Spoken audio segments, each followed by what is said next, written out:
All right, so welcome to the Black Rabbit, and today I'm gonna talk about as above, so below. So, what is this as above, so below? What is this universal principle?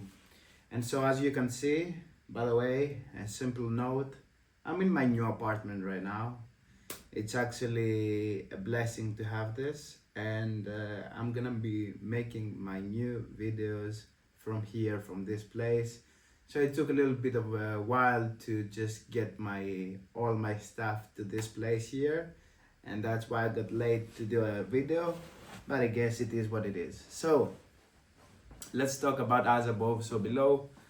As below, so above. So all right, so let's first start with saying that this principle, as we talk about this, we say as above, so below, and it's basically an understanding that comes from us humans that the macrocosm, which is the universe as an entity, as its totality, it gets manifested into the lower planes as well. So we have the spiritual and we have the material, and these two planes are not actually separate as I saw them in my hands right here.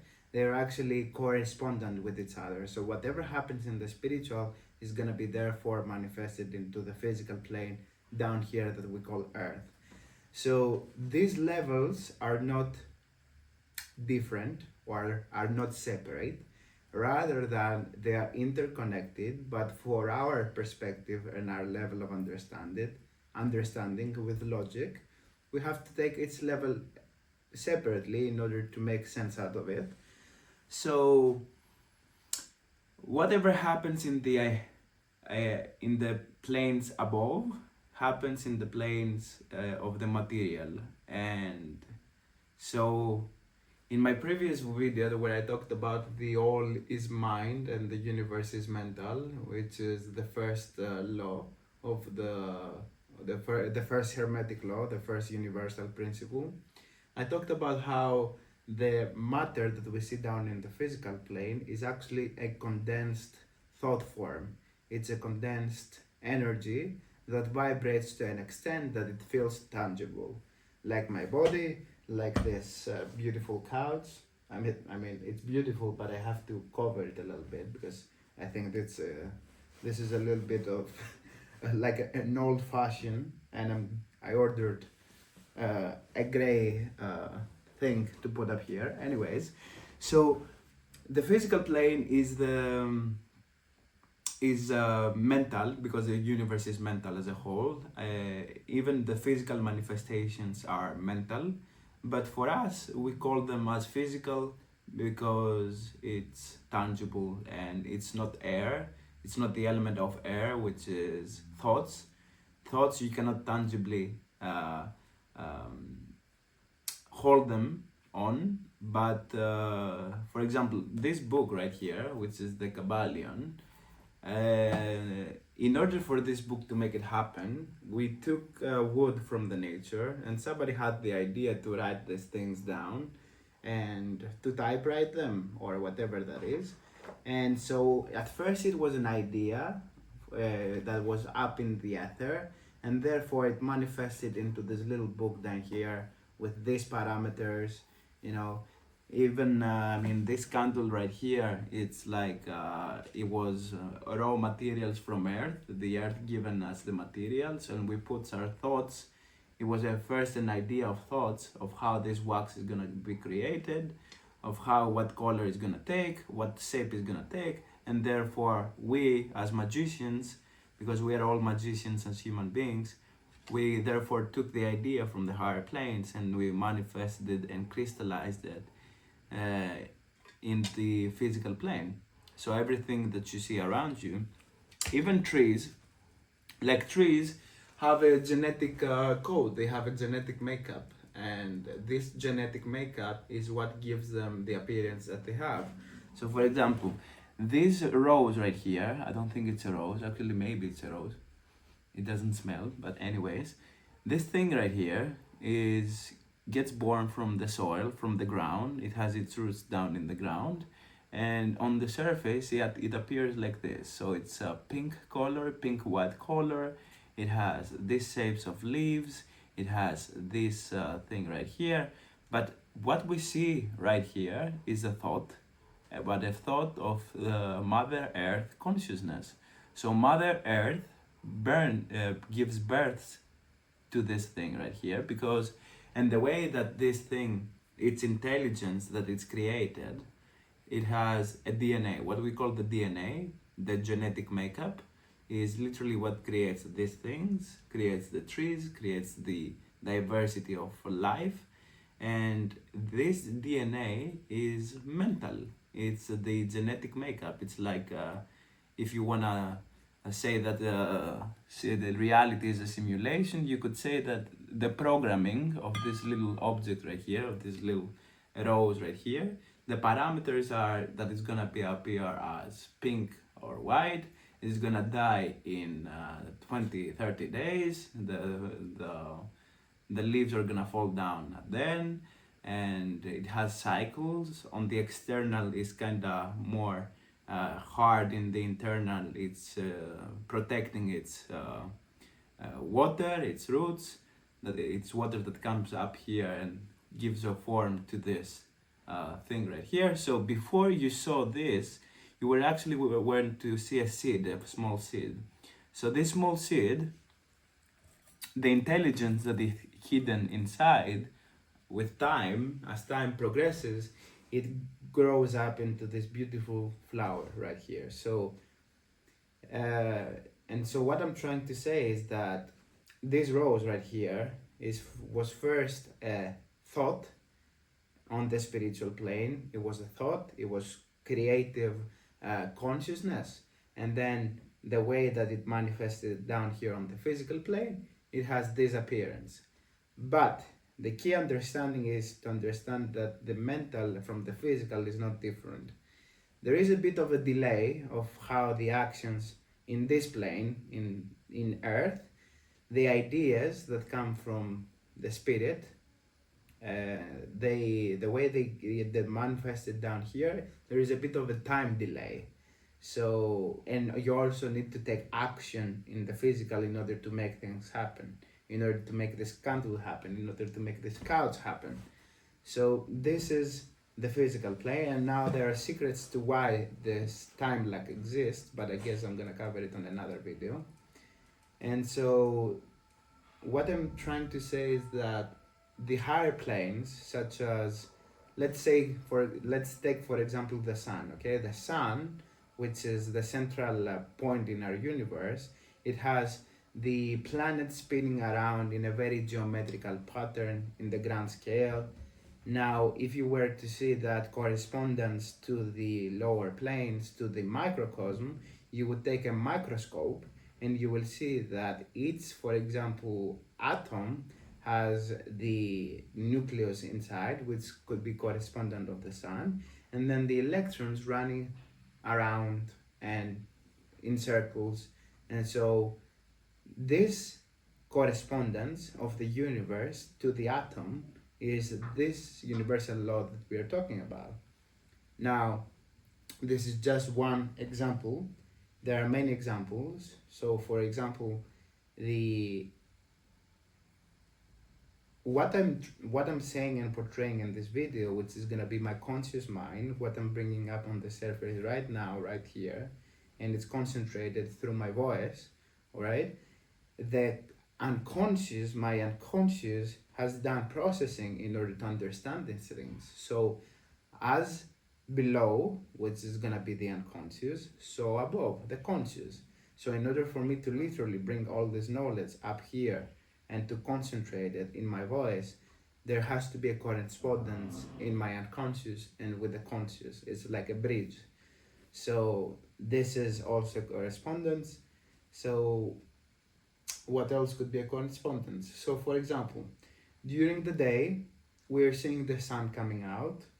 The path in our days is more illuminated. We know that we are doing it. It's the conscious mind. And so, when the night comes in and the sun leaves and the moon rises up, the moon is associated with emotions. So, If you see at night, people are more impulsive to their emotions. They are more in tune with their emotions. They are more in tune with their intuition.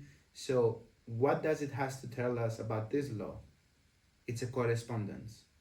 What happens in the grand scale happens also in us, in our universes inside us. So, me, myself, and you, as you literally watch this video, you are the universe, and you have a whole universe inside of you. And this might sound far fetched, but think about it. If you were to zoom inside of one single cell inside of you, there would be no ending. It's like an infinite zoom. You can divide one cell into two pieces and the four pieces and go beyond that to the infinite, to levels that our eye cannot see. All right, so you have a whole universe right here working for you, your cells, your nervous system, your whole neurons, your brain, everything. Like you have an entire universe inside of you, and when you take care of your universe inside of you, you feel good. The universe is aligned, the universe feels fine. But when you don't take care of your system, it backfires back to you, because you are the universe. So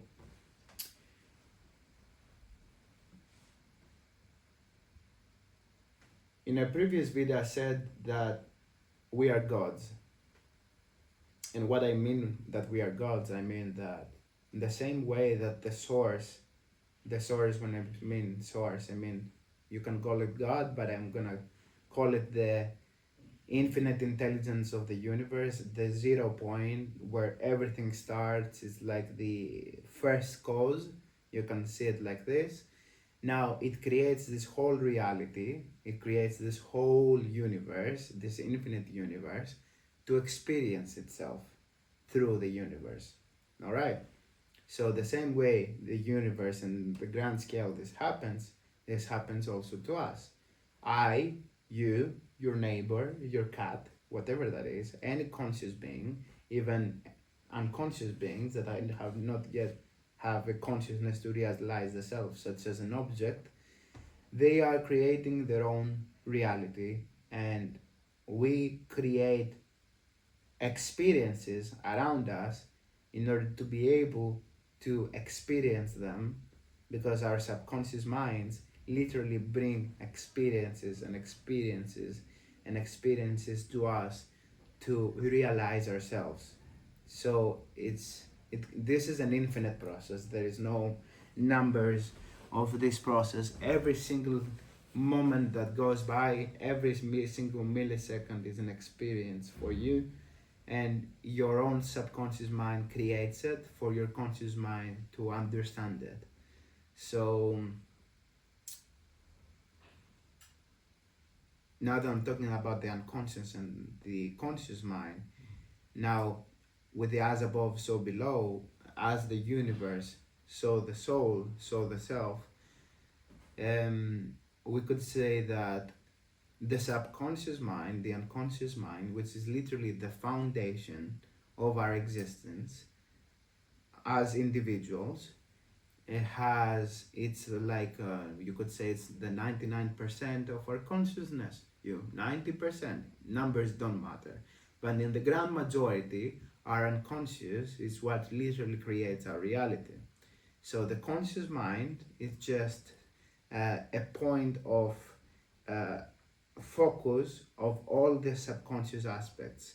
So the character, the ego, the end result that the world sees around us, for us, it's just a little point, a little fracture of the subconscious mind. Think of it like a pyramid, and on the bottom it has a big circle. It's gonna be the unconscious mind, and this pyramid, the ending point, is the conscious mind. So if you take that correspondence, and we see that the universe, its foundation is based on chaos, because if you see the universe as a whole, you will see that the majority is darkness. It's pure potential for something to get born. And you see the little dots on the sky, on the night sky, and you see the little dots, which are going to represent the conscious creations, like planets, stars. For these things to happen, there is the conscious mind, there is the will of creation, let's say, the will of concentration. It's the light, we could say. Something that comes into the light is realized, so it gets crystallized as well. Anything else is just pure chaos and potential waiting to be manifested.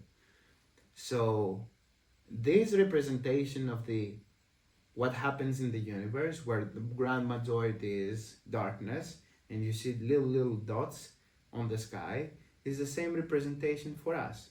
Because what you see is just a little, what I'm speaking right now is just a little thought and little points that I'm making in order to realize and talk what I need to talk about, the correspondence of as above, so below. But if I were to literally take whatever thought and imagination came to me understanding this law, it couldn't, like, it would be very difficult. I would be here talk for days.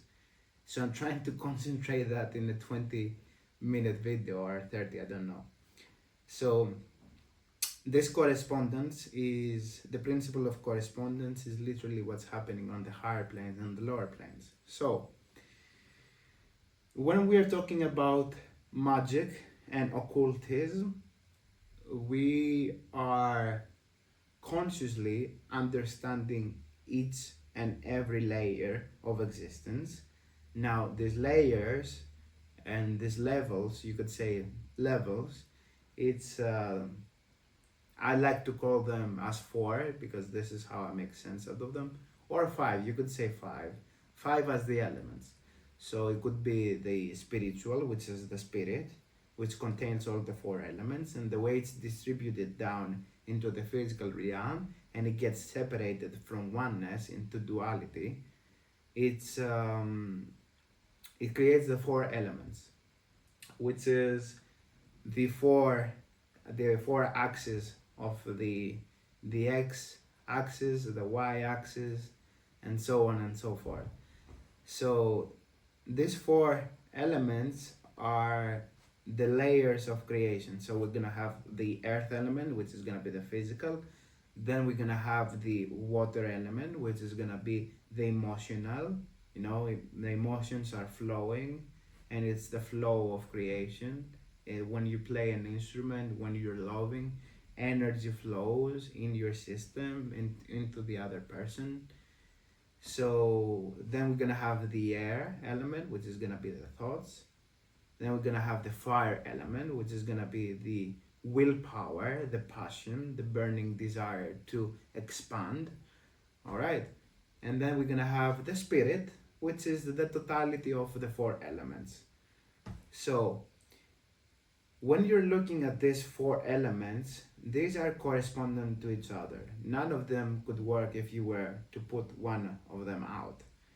So 5 fingers, by the way, because it's the 1 divided by 2, 0.5 and 0.5.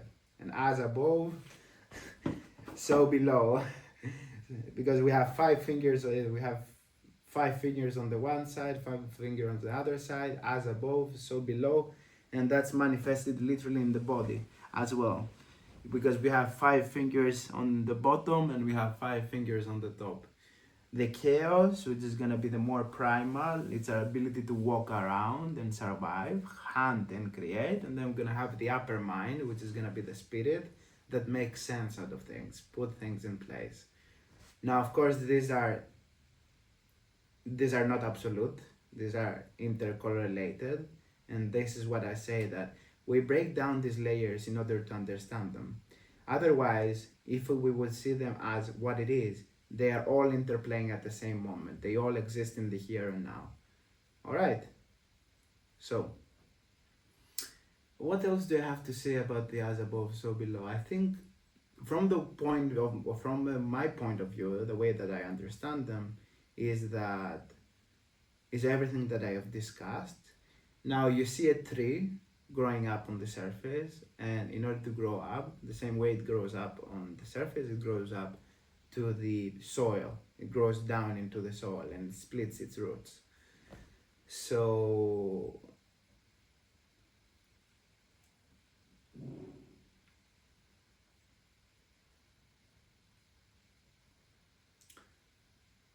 I think that's about it.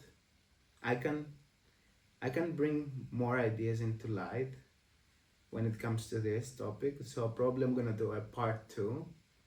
But yeah, this is what came out in this today's video. So I just wanted to film something viable that came into my mind today, which was this principle. And yeah, I mean, that's it. So from now on, I'm gonna be in my new apartment and I'm gonna be sharing everything that I need to share in a much more safest place for me as well. And it's gonna be beautiful ride. So if you wanna join the ride, you already know what to do. Alright? And if you like the video, of course leave a comment down below and let me know your thoughts. Let me know your examples of the principle of correspondence. If you have something mind blowing to share with the world, do it down below, like type it down. All right? So, thank you very much and see you on the next one. Peace.